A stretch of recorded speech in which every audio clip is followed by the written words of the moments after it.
नमस्ते दोस्तों, नव वर्ष की बहुत बहुत शुभकामनाएं आप सबको। इस साल के पहले वीडियो में आप सबका स्वागत है, जहां हम बनाएंगे गणेशा की या गणपति बप्पा की एक सुंदर सी मधुबनी पेंटिंग। मैंने सोचा साल की इससे बेहतर शुरुआत हम क्या कर सकते हैं। अगर आपको ये वीडियो इंग्लिश में देखना है तो आप सबको पता है, लिंक डिस्क्रिप्शन बॉक्स में है, जहां आपको मटीरियल इत्यादि बाकी सारी जानकारियां, बाकी सारी लिंक्स भी मिल सकती हैं। तो हम शुरू करते हैं। इस पेंटिंग को बनाने के लिए हमें चाहिए A4 साइज का हैंडमेड पेपर, जो कि थोड़ा स्मूथ हो, टेक्सचर ना हो उसमें, या आप कोई मोटे पेपर का इस्तेमाल कर सकते हैं 300 GSM का। आपको स्केचिंग के लिए चाहिए निब होल्डर में, जो कि कैलीग्राफी पेन जैसा होता है, ऐसा दिखता है बिल्कुल। अगर आपके पास ये ना हो तो आप कोई भी ब्लैक वाटरप्रूफ पेन भी इस्तेमाल कर सकते हैं उसकी जगह पर। लेकिन अगर आप ऑथेंटिक वे में बनाना चाहते हैं तो यही निब का इस्तेमाल होता है मिथिला रीजन में भी। तो इस निब को हम डुबाकर, पेंट में डुबाकर स्केच करते हैं। तो उसके लिए हमें सबसे पहले पेंट की तैयारी करनी पड़ेगी। तो मैंने एक कटोरा छोटा सा ले लिया है, उसमें मैंने थोड़ा सा एक्रिलिक पेंट डाला, ब्लैक कलर का, जैसा आप देख सकते हैं, एकदम थोड़ा सा डाला है। और थोड़ा सा यहाँ ऊपर में लगा हुआ है तो उसे भी मैं पोंछ लेती हूँ ताकि बर्बाद ना हो। और उसमें थोड़ा सा हम पानी मिलाएंगे। तो एक कटोरे में आप साफ पानी ले लो और बिल्कुल ड्रॉप्स में डालना, बहुत ज़्यादा पानी एक बार में नहीं डालना है। तो इस तरह से हम पानी डालेंगे और उसको अच्छी तरह से मिलाएंगे। तो बहुत अच्छे से इसको मिलाना है, बिल्कुल उसमें कोई भी आपको ग्रैन्यूल्स नहीं दिखना चाहिए, अच्छे से मिलना चाहिए और अच्छा सा कंसिस्टेंसी होना चाहिए। जो कंसिस्टेंसी है उसमें आपको देखना है कि बहुत ज़्यादा पतला भी ना हो जाए पेंट और बहुत मोटा या गाढ़ा भी ना हो, जिससे आप डुबा कर अच्छे से स्केच कर सकें। आप चाहें तो रफ पेपर में 2-3 बार ट्राई करें। मतलब डार्क लाइंस आनी चाहिए ब्लैक पेंट की। तो वैसा आपको कंसिस्टेंसी बिल्कुल बनाना है।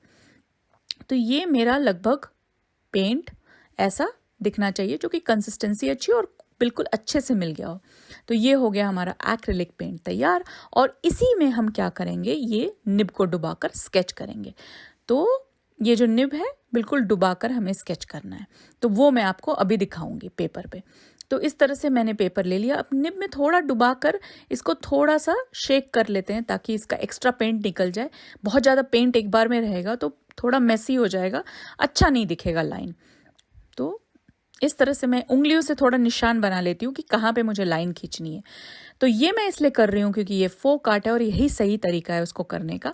आप स्केल वगैरह का इस्तेमाल ना करें। लाइन अगर थोड़ी सी टेढ़ी मेढ़ी आ रही है तो वो चलेगा, वो बिल्कुल सही दिखता है और वैसा ही दिखना चाहिए फोक आर्ट, क्योंकि ये फाइन आर्ट नहीं है, ये फोक आर्ट है। तो फोक आर्ट की खूबसूरती इसी में होती है, जितना वो रॉ दिखेगा, जितना वो बिल्कुल ऐसा दिखेगा कि हाथ से बना हुआ है, उतना ही अच्छा दिखेगा। इसमें परफेक्शन की ज़रूरत नहीं है। लेकिन आप अगर कॉन्फिडेंट ना हो, अगर आपको थोड़ा सा लगे कि नहीं मेरे से नहीं हो पाएगा ऐसा, आप या तो थोड़ी प्रैक्टिस करें तो ये बिल्कुल आ जाएगा आपको। अगर नहीं हो पा रहा है फिर भी, तो आप क्या कर सकते हैं, हल्की सी लाइन खींच लें पेंसिल से और उसके ऊपर भी लेकिन आप फ्री हैंड से ड्रॉ करें। और इस तरह से आपको लाइन खींचनी है और चारों तरफ सबसे पहले हम फ्रेम बनाएंगे, डबल लाइन की फ्रेम जो हम हर बार बनाते हैं, क्योंकि उसी फ्रेम के अंदर हम बॉर्डर के डिज़ाइन बनाएंगे। तो आज का बॉर्डर का डिज़ाइन बिल्कुल नया है, मेरे चैनल पे पहली बार मैं दिखा रही हूँ आपको ये बॉर्डर का डिज़ाइन।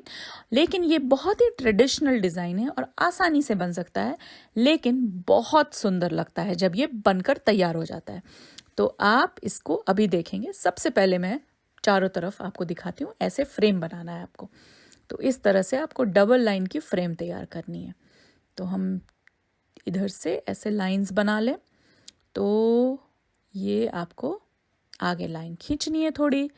यहाँ पे हम क्रॉस भी कर सकते हैं, बिकॉज हमारा डिज़ाइन वैसा है, तो इसलिए हमें फ़र्क नहीं पड़ता अगर हम यहाँ पे थोड़ा उसको क्रॉस कर देते हैं तो, क्योंकि हमें बाद में छोटे छोटे स्क्वायर्स ऐसे ही चाहिए जिसके अंदर हम डिज़ाइन बनाएंगे। बट अगर आप नॉर्मली फ्रेम तैयार कर रहे हैं तो बीच में हम क्रॉस नहीं करते हैं। बट आज के डिज़ाइन के लिए हमें ये चलेगा, इसलिए हमने ये क्रॉस कर दिया है दोनों लाइंस को। अब इसी तरह जैसे आप यहाँ क्रॉस को देख सकते हैं, उसी तरह एक एक उंगली का नाप छोड़कर आपको स्क्वायर्स बनाने हैं, डबल लाइंस के हमेशा। तो इस तरह से आपको स्क्वायर्स बनाने हैं और इन्हीं स्क्वायर्स के बीच में आपको एक बढ़िया सी फूल की डिज़ाइन बनानी है। अब आप अगर ध्यान देंगे तो ये फूल का डिज़ाइन हमने पहले भी सीखा है, लेकिन हम इसको दोबारा सीखेंगे यहाँ पे, और ये बहुत आसानी से बना रही हूँ मैं। तो इसमें सबसे पहले आप देखो मैंने क्या किया, प्लस का साइन बनाया। प्लस के साइन में दोनों साइड से फिर क्रॉस किया और सारों को एक कर्व से जॉइन कर दिया है, सारे लाइंस को। तो उस तरह से एक बहुत सुंदर सा फूल बन जाता है। और ये अगर आप देखोगे तो ट्रेडिशनली बहुत पुरानी मधुबनी पेंटिंग में बहुत यूज़ होता है ये वाला फूल। तो ये आप इनफैक्ट बैकग्राउंड के लिए भी यूज़ कर सकते हैं, ये वाले फूल काफ़ी डिज़ाइंस के लिए यूज़ कर सकते हैं। अगर आपको कोई साड़ी या कोई लहंगा बनाया आपने, उसके अंदर भी ये छोटे छोटे फूल बनाएंगे तो बहुत सुंदर दिखता है। तो ये फूल काफ़ी यूज़ होता है मधुबनी पेंटिंग में। तो इसी तरह से हम आसानी से ये फूल बनाएंगे। और इससे क्या होगा, ये तरीका अगर आप अपनाएंगे तो आप फ्री हैंड बिल्कुल ये फ्लावर बनाएंगे। आपको पेंसिल से स्केच करने की ज़रूरत नहीं है, क्योंकि वो थोड़ा गलत तरीका है बनाने का। इनिशियली आप थोड़ा प्रैक्टिस के लिए कर सकते हैं, बट सही तरीका यही है कि आप फ्री हैंड बनाएं, बिल्कुल फोक आर्ट की तरह दिखना चाहिए। और इसको हम चारों तरफ बना के बॉर्डर कंप्लीट करके ऐसा दिखता है ये। अब हम सबसे पहले स्केच करेंगे गणपति का चेहरा। तो गणपति का चेहरा बनाने के लिए हम थोड़ा सा यहाँ कर्व लिया मैंने और उसको नीचे की तरफ फिर घुमाया मैंने। और ये यहाँ पे आपको पता है कि उनका जो फेस होता है वो एलिफेंट का जो सूंड होता है उसकी तरह दिखता है। ये ट्रंक होना चाहिए एलिफेंट का। तो इस तरह से हमें बस जॉइन करते जाना है कर्व को। और यहाँ पे थोड़ा आप अंदर की तरफ डबल लाइन देंगे। तो यहाँ पे आपको थोड़ा ध्यान देना है। यहाँ मैंने अंदर की तरफ किया और फिर इस तरफ मैंने बाहर की तरफ लिया है। तो ये आपको थोड़ा सा ध्यान देना है यहाँ पे। और इस तरह से मैं बाहर की तरफ पूरा जो मैंने कर्व बनाया था पूरा मैंने डबल लाइन दिया है। तो ये डबल लाइन से क्या होता है, ये डबल लाइन से यही होता है कि जब आप रंग भर देते हैं तो वो हाईलाइट हो जाता है और वो एक मधुबनी पेंटिंग का यूनिक फीचर है। इससे बहुत सुंदर लगता है पेंटिंग आपका। अब हम ऊपर बनाएंगे मुकुट ये यहाँ पे गणपति का, और उसमें बाद में डिज़ाइन डालेंगे। नीचे यहाँ पे उसके तुरंत ही नीचे एक कर्व बनाते हुए बिल्कुल पत्ते की आकार का कान बनाएंगे और यहाँ नीचे दो कर्व से जॉइन कर देंगे और यहाँ पे बनाएंगे हम दांत और इस तरफ भी कान बनाएंगे बिल्कुल पत्ते की आकार का। यहाँ आप जैसा देख सकते हैं मैं हर जगह थोड़ी थोड़ा डबल लाइंस कर रही हूँ हर फॉर्म में। और इस तरफ भी ऊपर मुकुट में एक थोड़ा सा पंख जैसा डिज़ाइन है यहाँ पे। और यहाँ पे नीचे में मैं सबसे पहले हाथ बना रही हूँ। तो यहाँ पे हाथ ऐसे खुला हुआ हाथ है गणेशा का, गणपति का, और थोड़े नाखून का शेप दे दिया मैंने। और इधर मैं थोड़ा सा नीचे की तरफ एक लाइन ऐसे कर्व जैसा दे रही हूँ। वो स्कार्फ है एक्चुअली, वो उनका एक दुपट्टा जैसा है और वो एक्चुअली अच्छा लगेगा जब ये बन जाएगा। इस तरफ भी हम एक दूसरा हाथ देंगे जिनके हाथ में उनके हाथ में ये लड्डू है। यहाँ आप देखो आधा थोड़ा हाथ बनाए, कोई बात नहीं क्योंकि जगह कम थी। और नीचे हम यहाँ पे उनका पेट बनाएंगे। आप सबको पता है उनका नाम लंबोदर भी है। उनकी पेट जो है थोड़ी बड़ी सी है और उसको हम ऐसा बनाएंगे। तो यहाँ आपको फिर डबल लाइन देना है और इस तरफ हम ऊपर बाल बनाएंगे। तो बाल के लिए भी ऊपर मैंने ऐसे छोटे कर्व्स बनाए और यहाँ पे तिलक देंगे सर पे, एक छोटी सी बिंदी नीचे, और यहाँ छोटे छोटे डिज़ाइंस देकर उसको पूरी तरह से यहाँ मिला देंगे। और इसके अंदर हमें काला रंग भरना है क्योंकि ये बाल का हमने पैटर्न बनाया। और आंखें आप सबको पता है कि मधुबनी पेंटिंग की बड़ी और बोल्ड होती हैं, जैसा मैं हर बार आप सबको बताती हूँ। तो यहाँ पे आँखों में भी हमें बड़ा और बोल्ड बनाना है। यहाँ बीच में पुतलियाँ बनानी है, उसके बीच में पूरा सर्कल बनाना है। और यहाँ पे थोड़ा मैं डार्क करूँगी आँखें क्योंकि वो उसको और बोल्ड बनाने के लिए थोड़ा मैं उसको डार्क कर रही हूँ यहाँ पे पेंट से। तो ये बन गई हमारी आँखें। और हम आगे बढ़ेंगे और इस तरफ हम स्कार्फ को थोड़ा नीचे की तरफ लाएंगे। और सबसे पहले यहाँ पे हाथों के नीचे हम एक मतलब पैर जो है उनके मुड़े हुए हैं यहाँ पे, उस हिसाब से हम ये पेंटिंग बना रहे हैं। तो यहाँ पे एक पैर का वो आकार दे रहे हैं। तो उन्होंने धोती धारण किया है तो इस तरह से हम उनका डिज़ाइन बनाएंगे। वो बिल्कुल लगेगा कि पैर मुड़े हुए हैं और धोती पहनी हुई है। तो यहाँ इस तरफ भी हम डिज़ाइन बनाएंगे। तो जैसा हमारा पेपर है, जिस तरह का डिज़ाइन है उसके हिसाब से मैं आपको दिखा रही हूँ। हाथों के नीचे थोड़ी डिज़ाइन देंगे ताकि लगेगा कि हाथों में कुछ ज्वेलरी पहनी है, कंगन जैसा पहना है। और यहाँ पेट के ऊपर भी एक माला जैसी डिज़ाइन। धोती में हम यहाँ पे पैटर्न बनाएंगे एक। ये पैटर्न आप ध्यान से देखो, ये पैटर्न आप बाकी चीज़ों के लिए भी यूज़ कर सकते हो कि ये बहुत ही ट्रेडिशनल पैटर्न है मधुबनी का। इसमें आप ट्रायंगल्स बनाने वाले हो और पीछे की तरफ उनको फाइन लाइन से शेड करेंगे। ये आप बॉर्डर के लिए भी आपने देखा होगा काफ़ी इस्तेमाल होता है, और ये अगर आपने कोई ड्रेस बनाया है तो उसमें भी आप यूज़ कर सकते हो।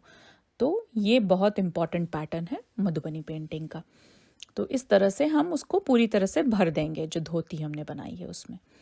तो जैसे आपने ऑब्जर्व किया होगा, देखा होगा कि मधुबनी पेंटिंग में बहुत तरह की पैटर्न्स यूज़ होती हैं, जिसमें से एक ज्योमेट्रिक पैटर्न जो हमने अभी देखा ट्रायंगल वाला, और यहाँ पे एक फ्लोरल पैटर्न जो फूल पत्तियाँ हैं बहुत ज़्यादा इस्तेमाल होती हैं। तो यहाँ पे हमने स्कार्फ में छोटे छोटे फूल भर देने हैं हमें, तो उससे भी बहुत उभर कर आता है डिज़ाइन। तो ये हम यहाँ पे भरेंगे, और उसके बाद इधर भी हम छोटे छोटे फूल बना के भर देंगे। कानों में हम बनाएंगे थोड़ा बड़ा सा फ्लोरल पैटर्न जो बहुत सुंदर दिखेगा जब एक बार हम रंग भर देंगे इसके अंदर। तो इस तरह से एक बढ़िया सा फूल का डिज़ाइन यहाँ बनाएंगे कानों में। तो ये हो गया हमारा फ्लोरल पैटर्न। इधर छोटे छोटे फूल से उसकी चारों तरफ कर देंगे तो और सुंदर दिखेगा, और उसको भी थोड़ा डबल लाइन से कर देंगे क्योंकि हम जब कलर भरेंगे तो ये हाईलाइट हो जाता है जब भी आप डबल लाइंस करते हो। यहाँ नीचे की तरफ हम थोड़ा फाइन लाइंस करेंगे, इधर पैरेलल लाइंस बना के फाइन लाइंस। ये वाले पैटर्न भी आप काफ़ी इस्तेमाल कर सकते हो अगर आप अपना कोई डिज़ाइन बना रहे हो, तो ये काफ़ी इस्तेमाल होता है मधुबनी पेंटिंग में। तो यहाँ पे नीचे हम सूढ़ में भी अच्छी सी डिज़ाइन बनाएंगे और अलग सी फ्लोरल पैटर्न। तो आप यहाँ देख सकते हो मैंने कई तरह की फ्लोरल पैटर्न बनाई है। जैसे यहाँ आप देखो, यहाँ सूढ़ पे भी अलग अलग फ्लोरल पैटर्न, उनके जो ट्रंक है, जो फेस है, उस पे भी अलग अलग फ्लोरल पैटर्न। तो हम तरह तरह के फ्लोरल पैटर्न आज सीख रहे हैं एक ही पेंटिंग में, और इसको आप बाकी पेंटिंग्स के लिए भी इस्तेमाल कर सकते हो, क्योंकि मैंने जैसा बोला कि फ्लोरल पैटर्न बहुत कॉमन है मधुबनी पेंटिंग में, हमेशा इस्तेमाल होता है बैकग्राउंड के लिए या फिर किसी जगह को भरने के लिए। तो यहाँ भी हम और बनाएंगे, इसके ऊपर भी एक छोटा सा फ्लोरल पैटर्न। तो ये हो गया इधर तैयार, और यहाँ इसको हम फिर बाकी हम थोड़ा सा यही पैटर्न दूसरे कान में भी बनाएंगे जो मैंने आपको अभी दिखाया, और यहाँ पे जो स्कार्फ है वो नीचे की तरफ थोड़ा लटकता हुआ मैंने बनाया, और उसमें भी हम फ्लोरल पैटर्न भर देंगे। तो यहाँ आप जैसा देख सकते हैं, और उसके बाद हम आगे बढ़ेंगे और यहाँ पे ऊपर जो पंख हैं उनके मुकुट में लगा हुआ मोर का पंख, तो वो भी एक हल्का सा हम डिज़ाइन बनाएंगे इधर फाइन लाइंस और छोटे फूल बनाकर, और यहाँ पगड़ी में ऊपर भी एक थोड़ा पैटर्न, और नीचे बिल्कुल लाइन से डिवाइड कर देंगे। तो ये जब आप रंग भर देंगे तो बहुत उभर कर आएगा। ये भी बहुत कॉमन है, आप इसको बाकी जगहों के लिए भी इस्तेमाल कर सकते हैं, ऐसे लाइंस जहाँ आपको रंग भरने हैं। तो ये हो गया इधर का, और इधर हमें आँखों में मैं भूल गई थी, ये काला रंग भरना है हमें, और यहाँ भी थोड़ा सा खाली लग रहा है तो मैं छोटे छोटे फूल बना दूंगी। तो अलग अलग तरीके के आज आपने देखे कैसे हम फूल बना सकते हैं किसी भी मधुबनी पेंटिंग में। तो यहाँ हो गया, और इधर भी छोटा सा कोना में हम एक फ्लोरल पैटर्न बनाएंगे। इस तरह से लगभग हमारा स्केच तैयार है। बस बाकी है बचा ये हिस्सा, जो पेट का हिस्सा है, उसमें भी हम छोटे छोटे फूल बनाएंगे, जैसे माला लटकी हुई है और उनके छोटे छोटे फूल हैं, और यहाँ बीचों बीच इसके बाद यहाँ पे आप जैसा देख सकते हैं एक और बड़ा सा फूल बनाएंगे जैसा हमने पहले भी देखा था। तो इस तरह से यहाँ पे फूल बनाएंगे। तो इसको कंप्लीट करेंगे हम, बाकी जो भी बचा हिस्सा है, और यहाँ पे कंप्लीट करने के बाद थोड़ा सा साइड में यहाँ पे मैं ओम लिखने वाली हूँ।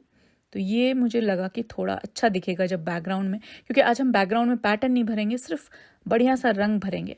तो ये जो ओम है उभर कर आएगा जब हम रंग भर देंगे। तो ऐसे हो गया, ये लगभग हमारा स्केच ऐसा दिखने वाला है जब आपका कंप्लीट हो जाए रंग भरने के पहले। तो अब हम शुरू करेंगे रंग भरना, और हम शुरुआत कर रहे हैं लाल रंग से। तो लाल जो है वो भी एक्रेलिक पेंट है, उसमें थोड़ा पानी मिला के बढ़िया सी कंसिस्टेंसी आपको हमेशा रखनी है पेंट भरने के लिए। अब आप सबसे पहले अगर आपने स्केच अगर निब से बनाया तो उसे सूखने दें बिल्कुल, और तब जाके ये रंग भरना शुरू करें, वरना आपका थोड़ा एक दूसरे से मिलकर वो ख़राब हो जाएगा और मिल जाएगा। लेकिन अगर आप पेन से बना रहे हैं तो बिल्कुल आप रंग भरना तुरंत ही शुरू कर सकते हैं।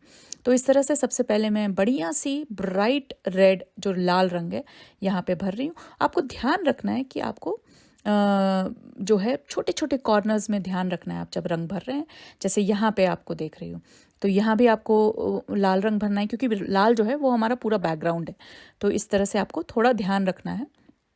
और आप एक पतला ब्रश इस्तेमाल कर सकते हैं। राउंड ब्रश में 0 या 1 इस्तेमाल करती हूँ, चाहे तो आप उससे भी पतला ब्रश इस्तेमाल कर सकते हैं, ताकि आप मिस्टेक्स ना करें और बहुत ज़्यादा रंग आपका इधर उधर ना हो जाए। तो इस तरह से आपको पूरी तरह से बैकग्राउंड में लाल रंग भर देना है। तो इस तरह से हम कोने कोने में थोड़ा ध्यान देंगे और भर देंगे। आप देख सकते हो मेरा पहला कोट जो है वो तैयार हो गया, लेकिन ये अच्छा नहीं दिख रहा, यूनिफॉर्म नहीं दिख रहा, तो मैं उस पर दोबारा एक कोट दूंगी। तो एक्रिलिक पेंट की ये खासियत है कि वो जल्दी सूख जाता है। तो एक बार सूख जाए तो आप दोबारा दूसरा कोट डालेंगे तो बहुत अच्छा दिखता है, बिल्कुल प्लेन दिखता है और यूनिफॉर्म दिखता है। तो ये मेरी तरफ से आपको एक टिप है, और इस तरह से आपका पेंट अच्छा दिखेगा, चाहे आप कभी भी एक्रिलिक पेंट इस्तेमाल कर रहे हो। तो उसके आगे हम बढ़ेंगे और एक बढ़िया सा शेड ब्लू का मैंने लिया है धोती के लिए। तो रेड और ब्लू का कॉम्बिनेशन अच्छा होता है, इसलिए मैं यहाँ पे इस्तेमाल कर रही हूँ। लेकिन आप ध्यान देना कि मैं सिर्फ वो बीच के लाइंस में कर रही हूँ। वो ट्राइंगल्स जो हमने बनाया है, जो पैटर्न बनाया है, वो छोड़ दे रही हूँ, उसमें हम दूसरा रंग भरेंगे। तो इस तरह से हम ब्लू यहाँ भरेंगे धोती में चारों तरफ। जहाँ भी ये प्लेन डिज़ाइन हमने प्लेन बीच में जो गैप छोड़ा है, उसमें हम पूरी तरह से ब्लू भरेंगे, और ये इस तरह से भरेंगे हम ब्लू। और दूसरी तरफ भी हमें कंप्लीट करना है इसको। ये ब्लू भरने के बाद यहाँ पे थोड़ा मुझे गैप लग रहा है, तो मैं एक पत्ते का आकार बना रही हूँ यहाँ पे। आप चाहे तो नहीं भी बना सकते हैं, लेकिन मुझे लग रहा है कि यहाँ पे थोड़ा अगर हम पत्ते का डिज़ाइन दें तो अच्छा दिखेगा। बहुत थोड़ा गैप जैसा लग रहा था मुझे। उसके बाद मैं पीला रंग ले रही हूँ, और पीले रंग से मैं फेस में गणपति बप्पा के चेहरे पे अब यहाँ पीले की खासियत क्या है कि जो मैंने पीला रंग इस्तेमाल किया है फेस के लिए, उसमें थोड़ा सा ब्राउन मिला दिया है, ताकि बहुत ज़्यादा ब्राइट पीला ना हो, क्योंकि वो फिर बहुत ज़्यादा रेड के साथ कॉन्ट्रास्ट हो जाएगा बाकी रंगों के साथ। तो यहाँ हल्का सा पेल कलर चाहिए था मुझे पीला का। आप चाहे तो ब्राइट भी कर सकते हैं, आपकी जैसी पसंद हो। मैं हर बार बोलती हूँ, रंग जो है अपनी पसंद की लोग इस्तेमाल करते हैं, आपको जैसा हो। मैं एक तरह से आपको एक कॉम्बिनेशन दिखाती हूँ कि कैसा ये दिखने वाला है इन कलर्स के साथ, इन कॉम्बिनेशंस के साथ। पर डेफिनेटली आप अपने रंग भी इस्तेमाल कर सकते हैं। मैंने आगे का रंग रखा है गुलाबी, जो मैं उनके यहाँ पे पेट के हिस्से में बना रही हूँ।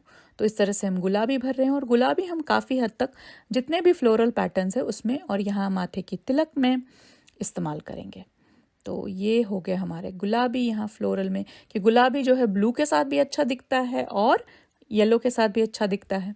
तो ये गुलाबी हमारा इधर आ गया, और इस गुलाबी को हम यहाँ इस फ्लोरल पैटर्न में भी इस्तेमाल करेंगे, जैसा मैंने पहले बोला। और नीचे जो धोती का हमने ये नीचे का हिस्सा बनाया था, जो कि पाड़ बोलते हैं हमारी तरफ, जो धोती का बॉर्डर है उसमें, और ये बॉर्डर के डिज़ाइन में भी पिंक और येलो का कॉम्बिनेशन जैसा आप देख सकते हैं यहाँ पे। तो ये पिंक और येलो जब आप बॉर्डर के लिए इस्तेमाल करेंगे तो बहुत उभर कर आता है। आगे बढ़ेंगे हम हरे रंग के साथ, और हरा और गुलाबी भी बहुत अच्छा कॉम्बिनेशन है। अगर आप चाहें तो इसको बाकी अपने पेंटिंग्स के लिए इस्तेमाल कर सकते हैं, काफ़ी अच्छा दिखता है मधुबनी में।